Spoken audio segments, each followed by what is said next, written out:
voici maintenant au salon du Made in France à Paris. C'est la vitrine annuelle des produits fabriqués en France. L'objectif est d'inciter les consommateurs à acheter français.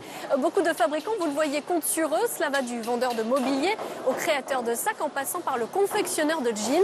Oui, vous avez bien entendu, le jean est aussi une spécialité française. À 22 ans seulement et encore étudiant, Olivier s'est lancé un défi de taille, créer un jean 100% normand. Cuirs et pressions sont fabriqués en Haute-Normandie et le jean est confectionné dans l'Orne.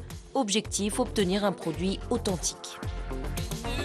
Le jean est particulier étant donné que sa toile est dite selvage, donc elle est brute. C'est une toile qui est faite sur d'anciens métiers à tisser, donc elle a la particularité d'être beaucoup plus solide et un peu plus lourde.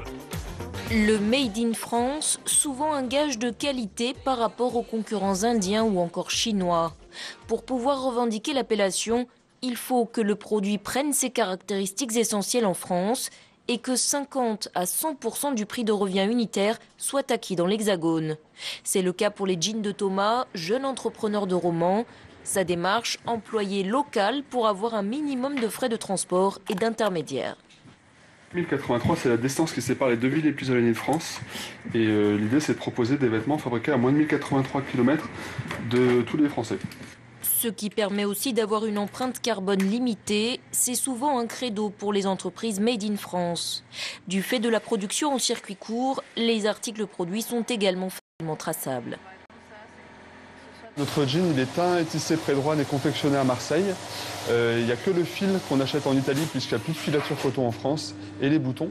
Sinon, tout le reste est fait en France. Donc sur les 89 € du prix de vente, il y en a 85 qui sont redistribués en France.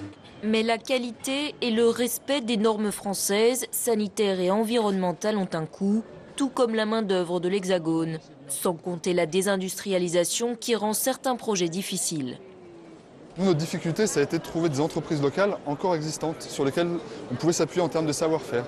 Des petits ateliers de confection, on a réussi à en trouver, donc on a pu avancer grâce à ça. Et ensuite, on allait plus loin dans la démarche en cherchant des tisseurs, des teinturiers. Des défis que Thomas a relevés et c'est une affaire qui marche. 7000 jeans ont été vendus en 2014, leur toute première année. Et c'est la fin de ce numéro, un numéro entièrement fabriqué en France, tout comme ce béret fabriqué dans le sud-ouest. Merci à vous de votre attention. À très bientôt sur France 24.